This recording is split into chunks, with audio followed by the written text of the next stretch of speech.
হালিমা তোমার কোলে, হালিমা তোমার কোলে কে এসেছে দেখো না, আর দিন দুনিয়ার বাদশা সেজে তাজদারে মদিনা। মাথায় ছায়া করে মোর নবীজির মাথাতে, আর সাপ এসে হাওয়া করে দয়ার নবীর গায়েতে। সুবহানাল্লাহ। মেঘ মাথায় ছায়া করে মোর নবীজির মাথাতে, সাপ এসে হাওয়া করে দয়ার নবীর গায়েতে। তাকিয়ে দেখে দয়ার নবী, তাকিয়ে দেখে দয়ার নবী, রহমতেরই খাজানা, দিন দুনিয়ার বাদশা সেজে তাজদারে মদিনা। গায়ে হালিমা তোমার কোলে এসেছে দেখো না, দিন দুনিয়ার বাদশা সেজে তাজদারে মদিনা। মরুভূমির গরম বালি নরম পায়ে হাত বোলায়, সুবহানাল্লাহ। মরুভূমির গরম বালি নরম পায়ে হাত বোলায়, আর সূর্য এসে উঁকি মেরে মুখ দেখে তার লজ্জা পায়। মরুভূমির গরম বালি নরম পায়ে হাত বোলায়, আর সূর্য এসে উঁকি মেরে মুখ দেখে তার লজ্জা পায়। চাঁদের মতো চাঁদ পেয়ে, চাঁদের মতো চাঁদ পেয়ে আর আমি না রইলি না, দিন দুনিয়ার বাদশা সেজে তাজদারে মদিনা। গায়ে হালিমা তোমার কোলে কে এসেছে দেখো না, কে এসেছে দেখো না, দিন দুনিয়ার বাদশা সেজে তাজদারে মদিনা। ও বলে ভাইরা, এবার হালিমা তো সাদিয়া রাদিয়াল্লাহু তাআলা আনহা বাড়িতে যাওয়ার পরে স্বামীকে বলতে যে স্বামী গো, আজকে এই বাচ্চা মুহাম্মদ সাল্লাল্লাহু তাআলা আলাইহি ওয়াসাল্লামকে কোলে করে নিয়ে একটু তুমি বাইরে থেকে ঘুরে আসো। আমি ততক্ষণ একটা দোলনা বানায় আনি, ততক্ষণ একটা আমি কাপড় দিয়ে দোলনা বানায় আনি, সেই দোলনায় মুহাম্মদ সাল্লাল্লাহু তাআলা আলাইহি ওয়াসাল্লামকে দোলনা দিব, সেই দোলনায় নবীজি আমার ঘুমাবে, ওই দোলনাটা আমি তৈয়ার করে নিই। আমার হালিমা রাদিয়াল্লাহু তাআলা আনহা আমার নবীজিকে হারিসের তলে উঠে দিলা, হারিস যেন আপনার বাইরের দিকে নিয়ে গেল। এইদিকে হালিমা তো সাদিয়া রাদিয়াল্লাহু তাআলা আনহা দোলনা বানাতে শুরু করলেন। দোলনা তো দোলনা ছিল আপনার কাপড় দিয়ে দোলনা, চালের বাতায় একদিকে বাঁধতো আর একদিকে বাঁধতো, প্রত্যেকটা সন্তানকে শোয়াইতো, এটাই ছিল আপনার বড় দোলনা। তবুও ওই দোলনা মায়ের আচলের ছিল ঠিকই, কিন্তু ওই দোলনায় বাচ্চাদের সুখ ও শান্তি ছিল। এখন নতুন নতুন অত্যাধুনিক দোলনায় আছে রে বাবা, 500 টাকা দিয়ে বাজারে পাওয়া যায়। ওই দোলনায় লাইটিং সিস্টেম আছে, ওই দোলনায় আপনার মিউজিক সিস্টেম আছে, ওই দোলনা নিজে নিজেই দোলে। তবুও বাচ্চা দোলনার মধ্যে ঘুমায় না, সারাক্ষণ কান্না করে। এত সুন্দর সুন্দর দোলনা দিয়েছে, তবুও বাচ্চা কান্না করে, দোলনায় থাকে না। কিন্তু তখন ওই কাপড় দিয়ে মায়েরা দোলনা বানিয়ে দিত, ওই দোলনাতেই আপনার শুইয়ে দিয়ে আপনার ঘুম পাড়িয়ে দিয়ে সারা দিন কাজকর্ম করত। ঢিকিতে আপনার চাল করা আর আপনার কি বলে জাতাতে আটা পিসাই করা, এই কাজ আমার মায়েরা করতো, আর বাচ্চা সারা দিন ঘুমাইতো। আর এখনকার বাচ্চারা এত মডার্ন আপনার কি দোলনাতে শোয়া দিয়েও তাদের ঘুম হয় না। তখন তো আপনার আমলে বাচ্চাদের ঘুমাইতে এই কারণে যে মায়ের আঁচলে দিয়ে, মায়ের শাড়ি দিয়ে, মায়ের কাপড় দিয়ে দোলনাটা বানানো হতো। কারণ মায়ের আঁচলের তলে এত পাওয়ার, এত শান্তি আল্লাহ দিয়েছে, যেই শান্তি পৃথিবীর কোন কন্যারে নাই। জোরে বলেন সুবহানাল্লাহ। যে শান্তি পৃথিবীর কোন কন্যারে নাই। অতএব মায়ের আঁচলের মান ও সম্মান দিতে শিখো। বাবাজি ভাইরা, আমার হাদিস কিছুক্ষণ পরে হালিমা তো সাদিয়া রাদিয়াল্লাহু তাআলা আনহার কাছে আসলেন। আসার পরে বলে, ও হালিমা শোনো রে, আজকে যে বাচ্চাটাকে নিয়ে আমরা মক্কা থেকে তাইফ এসেছি, এই বাচ্চাটা সাধারণ বাচ্চা না, এই বাচ্চার মধ্যে অলৌকিক দৃশ্য আছে, এই বাচ্চাটার মধ্যে অলৌকিক কিছু দেখা যায়। আমার হালিমা তো সাদিয়া রাদিয়াল্লাহু তাআলা আনহা বললেন, ও আমার স্বামী, আজকে এই মাত্র নিয়ে গেলে দোলনার একটা দিক বাধা হয়েছে, অপর দিকে বাধা এখনো পর্যন্ত হয়নি, তুমি আমার কাছে চলে এসেছো। এমন অলৌকিক দৃশ্য দেখলা। স্বামী বলে হালিমা আমি বাচ্চাটিকে নিয়ে যখন বাড়িতে গেলাম, বাচ্চাটির একটা হাত ছুটে গিয়েছিল আর ওই হাতটা যেন বাচ্চার দুলতে ছিল। আমি লক্ষ্য করলাম ওই বাচ্চার হাত তোলার সাথে সাথে আকাশের সূর্য পর্যন্ত দুলতেছিল। বলে বলেন সুবহানাল্লাহ। আকাশের সূর্য শুধু নয় রে হালিমা, জগতের খেজুর গাছগুলো পর্যন্ত ওই হাতের সঙ্গে সঙ্গে নড়তে ছিল, খেলতে ছিল। হালিমা আমি এই দেখে বুঝতে পারলাম, জানতে পারলাম এই বাচ্চাটা জগতের সাধারণ বাচ্চা নয়। হালিমা মিচকি হাসি দিয়ে বলল, স্বামী গো আপনি তো এখন বুঝতে পারলেন, আমি মক্কাতে এই বুঝে গিয়েছিলাম। জোরে বলেন সুবহানাল্লাহ। হাদিস পড়ে দিবি মক্কায় তুমি কি বুঝেছ? আমাকে কেন বললে না, আমাকে কেন শোনাইলে না? হালিমা বলতে গেছে, স্বামী গো এত আনন্দের খবর, এত খুশির খবর অতি সহজে বলতে না। অতি সহজে বলে দিলে আনন্দটা নষ্ট হয়ে যায়, আনন্দ মনটা খারাপ হয়ে যায়।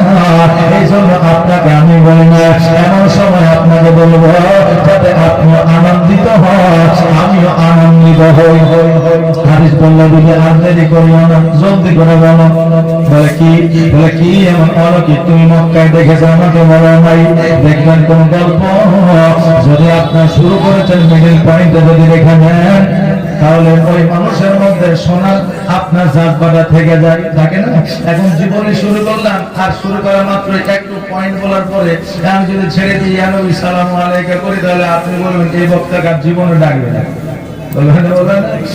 জীবনে ডাকবে না, কারণ এই জীবনে অর্ধেক বলে আর অর্ধেক ছেড়ে দিয়ে চলে যায়, বলবে সবাই। তো গল্পের একটা যখন ইন্টারেস্টেড পয়েন্ট যখন চলে আসে, তখন মানুষের শোনার জন্য একটু আগ্রহ বেড়ে যায়। আমার হাদিস পড়ে দিবি মক্কা নগরে কি এমন অলৌকিক দৃশ্য দেখেছ? আমাকে একটু বলো রে দিবি, কারণ আমার শোনার জন্য মনটা ছটফট করতে আছে। এবং হালিমা বলতেছে, আমার স্বামী গো আপনি লক্ষ্য করুন, এই হালিমা জীবনে কোনোদিন সুস্থতা লাভ করে না, এই হালিমা জীবনে কোনোদিন অসুস্থতা দূর হয় না, যে হালিমা বাড়িতে খাবার জুটতো না, যে হালিমার বাড়িতে খেজুর গাছে খেজুর ধরতো না, যে হালিমার বাড়িতে ছাগল বকরিতে দুধ দিত না, আজকে ওই হালিমার বাড়িতে খেজুর গাছে খেজুর দেয়, বকরি ছাগলের দুধ না। শুধু এটাই নয় গো স্বামী, আমি হালিমা অসুস্থ, আমার ওই বাচ্চা মোহাম্মদকে যখন কোলে উঠে নিলাম, আর কোলে উঠে নেওয়ার পরে আমার স্তন যখন পরিষ্কার করিয়া মোহাম্মদকে যখন একটা স্তন পার করাইলাম, খোদার কসম করে বলি তখন থেকে আমার শরীরের সমস্ত অসুস্থ দূর হয়ে গেছে। বলে বলেন সুবহানাল্লাহ। প্রাণের স্বামী গো শুধু এটাই নয়, এটাই নয়, আমার একটা স্তন পান করানোর পরে অপর স্থানটা যখন আপনার পান করানোর জন্য যখন মোহাম্মদকে দিলাম, একটা স্তনে শুধুমাত্র পান করলো, দ্বিতীয় স্তনটা পান করে না।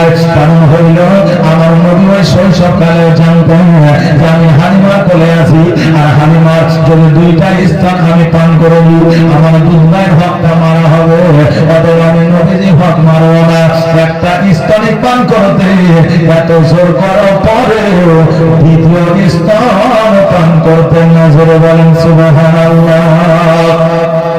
আজকে হওয়ার দাঁড়ায় কাকে বলে? আমার নবীর কাছ থেকে শিক্ষা নিলেন, কারণ আমার নবী যে উম্মত উম্মতিকে শিক্ষাটা দিয়ে গেছে। আজকে আমরা সুযোগে পাইলে একে অপরের ভাই পারলে মারতে চাই, সুযোগ পাইলে আমরা ভাইয়ের হক মারতে চাই, বোনের হক মারতে চাই, আর আপনার বাপের হক মায়ের হক মারতে চাই। এখন আমরা অ্যাভেলেবল প্রত্যেকটা প্রায় বাড়িতে বাড়িতে আমরা মা বোনদের হক আদায় করি না, কারণ বাপের সম্পত্তি যদি বোন 1 বিঘা জমি ভাগ পায়, তাহলে ওই সম্পত্তিটা আমরা ভাইরা লিপিবদ্ধ মানে লিখে নিই, বোনকে দিই না। বোন যখন বাড়িতে আসে তখন বোনকে বলি, বোন রে আজকে 1 লাখ টাকা দিয়েছি, জমিটা আমাকে দিয়ে দে। এখন বোন দেখেন চিন্তায় পড়ে যায় যে আরে আমি যদি জমিটা না দিই ভাইয়ের বাড়ি আর আসা যাবে না, ভাইরা রেগে যাবে, অতএব আসতে আর পারবো না, আমার আসার মতো জায়গা দ্বিতীয় থাকবে না। তখন আপনার ওই ব্যতিক্রমে পড়ে গিয়ে তখন বোন বলে ঠিক আছে ওটাই দিও, জমিটা দিয়ে দেব। কিন্তু ভালো মনে বোন দেয় না। আজকে জমির জন্য ভাইয়ের সঙ্গে ভাইয়ের মিল নাই, ভাইয়ের সঙ্গে বোনের মিল নাই, বোনের বাড়ি ভাই যায় না আর ভাইয়ের বাড়ি বোন আসে না। সঠিকভাবে হক আদায় করেন, আপনার বোনের হক মারবেন না, ভাইয়ের হক মারবেন না। আজকে আপনি হক মেরে জগতের মধ্যে আপনার সন্তানকে জমিটা দিয়ে যাবেন, কিয়ামতে আপনি জবাব দিবেন, আপনার সন্তানকে জবাব দিতে হবে না। কারণ হকটা মেরেছেন আপনি, আপনার সন্তান তো মানে নাই, আপনি দিয়ে গেছেন, এই জন্য খাবে আপনার সন্তান, কিন্তু পাপ হবে আপনার, হিসাব দিতে হবে আপনাকে। অতএব সন্তানের ভালোর জন্য কারো হক মারিয়েন না। আমার হালিমা বলতে চায় স্বামী গো, শুধু এটাই নয়, এটাই নয়, আজকে আমার দয়ার নবী মায়ার নবী সাল্লাল্লাহু তাআলা আলাইহি ওয়াসাল্লাম যখন আমার বাড়িতে এসেছে, আমি একটা জিনিস লক্ষ্য করলাম, স্বামী গো আমার বাড়িতে যেন আল্লাহর তরফ থেকে রহমত বর্ষিত হচ্ছে। জোরে বলেন সুবহানাল্লাহ। ভাইরা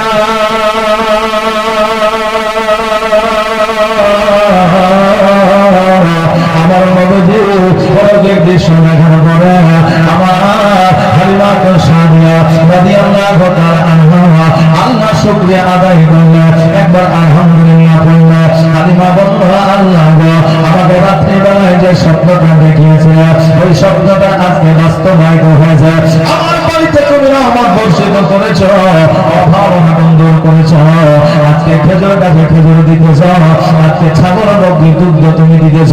আল্লাহ গো আজকে তোমার কোটি কোটি শুকরিয়া আদায় করি, আজকে তোমার কোটি কোটি শুকরিয়া আদায় করি। আর আল্লাহ আমাদেরকে আজকে এত দিয়েছে, জমি জায়গা বাড়ি গাড়ি টাকা পয়সা আল্লাহ সব কিছু দিয়েছে, কিন্তু আল্লাহ শুকরিয়া আমরা আদায় করি না। খাবার সময় বিসমিল্লাহ বলি না, আর শেষের বেলায় আমরা আলহামদুলিল্লাহ পড়ি না। যখন আমাদের উজুর লাগে তখন ইন্না লিল্লাহ বলতে হয়, আর এখন আমাদের বর্তমানে উজুর লাগবে, উজুর লাগলে আমরা কি বলি, উজুর লাগে বলি কি বলি না। কিন্তু যখন আপনাদের ওজোট লাগবে তখন ইন্না লিল্লাহ পড়েন, যখন আপনার কোনো ক্ষতি হয়ে যাবে তখন আপনি ইন্না লিল্লাহ পড়েন, যখন আপনাকে কেউ ডাকবে আপনি যাবেন বলবেন ইনশাআল্লাহ, যে আল্লাহ যদি চায়। কথা কি বুঝতে পারলেন আমার?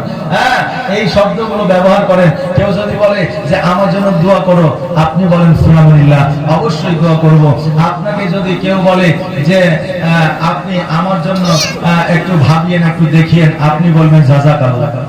জি, আপনি এই রকম ভাবে দেখেন চলে, আল্লাহ তাবারক তাআলা আপনার সংসারে বরকত দিবে। জোরে বলে আমিন।